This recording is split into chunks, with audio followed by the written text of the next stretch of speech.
নবম শ্রেণীর শিক্ষার্থী বন্ধুরা, তোমাদের একটা চাওয়ার ছিল, যেটা হচ্ছে যে বিশেষ করে হার্ট কিভাবে কাজ করে, এটা হচ্ছে কিভাবে কাজ করে, তাই তোমাদের আজকে দেখানোর চেষ্টা করব। এখন দেখো, আমি সংক্ষেপে অত সুন্দর করে না আঁকে সাধারণভাবে তোমাদের বোঝানোর জন্য একটা হার্ট আঁকলাম।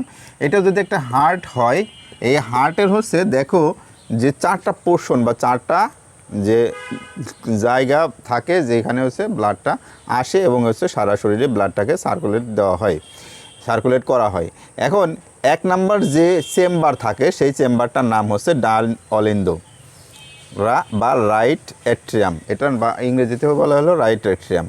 আর হচ্ছে নিচে হচ্ছে দেখো রাইট ভেন্ট্রিকল বা ডান নিলয়। আর এই পাশে দেখো থাকে হচ্ছে বাম অলিন্দ বা লেফট অ্যাট্রিয়াম, আর হচ্ছে লেফট ভেন্ট্রিকল বা হচ্ছে বাম নিলয়। এখন আমরা যে অক্সিজেনযুক্ত রক্ত আর হচ্ছে কার্বন ডাইঅক্সাইডযুক্ত রক্ত দুইটাই কিন্তু হার্টের ভিতরে ঢোকে। সেটা কিভাবে? সেটা দেখো যে সারা শরীরে যখন হচ্ছে ব্লাডটা আসে, সেই ব্লাডটা সাধারণত হয় হচ্ছে কার্বন ডাইঅক্সাইডযুক্ত রক্ত।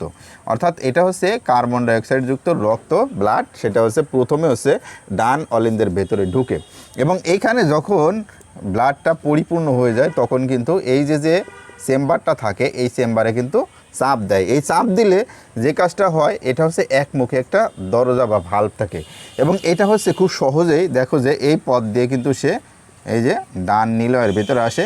এটা কিন্তু কার্বন ডাইঅক্সাইড যুক্ত ব্লাড।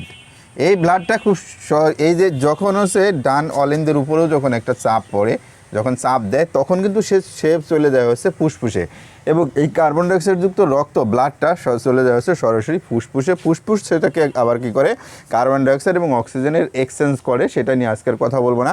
যে কথাটা বলছিলাম যে এটা এক্সচেঞ্জ হয় এবং এক্সচেঞ্জ হওয়ার পরে যে কাজটা হয় সেটা কিন্তু এই যে বাম অলিন্দে এই অবস্থানে কিন্তু ভিতরে ঢুকে, এটা হচ্ছে অক্সিজেনযুক্ত ব্লাড এবং এটা যখন আবার পরিপূর্ণভাবে ভরে যায় তখন কিন্তু সে আবার কী করে চাপ দেয় এবং এইখানে একটা বাল্ব আছে একমুখী দরজা, এই বাল্ব দিয়ে কিন্তু বাম নিলয়ের ভেতরে কিন্তু ব্লাডটা ভরে চলে আসে এবং এইখানের যে চাপ দেয় সেটা কিন্তু সারা শরীরে চলে যায়। অর্থাৎ হচ্ছে অ্যাওর্টার ভেতর দিয়ে সারা শরীরের ভেতরে কিন্তু ব্লাডটা সার্কুলেট হয়। এইটা কিন্তু অক্সিজেনযুক্ত ব্লাড আর এটা কিন্তু কার্বন ডাইঅক্সাইডযুক্ত ব্লাড। অবশ্যই বোঝার চেষ্টা করো যে প্রথম কার্বন ডাইঅক্সাইডযুক্ত ব্লাডটা হচ্ছে সারা শরীর থেকে চলে আসে হচ্ছে এই যে ডান অলিন্দের ভিতরে, ডান অলিন্দ বা রাইট অ্যাট্রিয়ামের ভেতরে। এই রাইট অ্যাট্রিয়াম থেকে রাইট ভেন্ট্রিকলে যায়, অর্থাৎ হচ্ছে ডান নিলয়ের ভেতরে ঢুকে সে হচ্ছে কার্বন ডাইঅক্সাইডযুক্ত ব্লাড। এটা চলে যায় হচ্ছে পালমোনারি আর্টারি আছে তার ভিতর দিয়ে চলে যায় হচ্ছে ফুসফুসে, ফুসফুস থেকে অর্থাৎ লাং থেকে আবার চলে আসে যে অক্সিজেনযুক্ত ব্লাড, সেটা এখান থেকে ঢুকে এবং যেটা হচ্ছে যে বাম অলিন্দ বা হচ্ছে লেফট অ্যাট্রিয়ামের ভেতরে, এই লেফট অ্যাট্রিয়াম থেকে লেফট ভেন্ট্রিকলে যায় এবং সেখান থেকে সারা শরীরে অ্যাওর্টার ভেতর দিয়ে সে কিন্তু সারা শরীরে এই ব্লাডটা কিন্তু পাস হয়, যেটা হচ্ছে অক্সিজেনযুক্ত ব্লাড। এই সারা শরীরে ব্লাডটা পাস হওয়ার পরে সেটা আবার পুনরায় কিন্তু আবার সে এই যে কার্বন ডাইঅক্সাইডযুক্ত রক্ত ব্লাডটা হয়ে তারপর আবার হচ্ছে এই যে অলিন্দ আসে। এই যে সিস্টেম, এই সিস্টেমটা সবসময় চালু রাখে হচ্ছে হার্ট।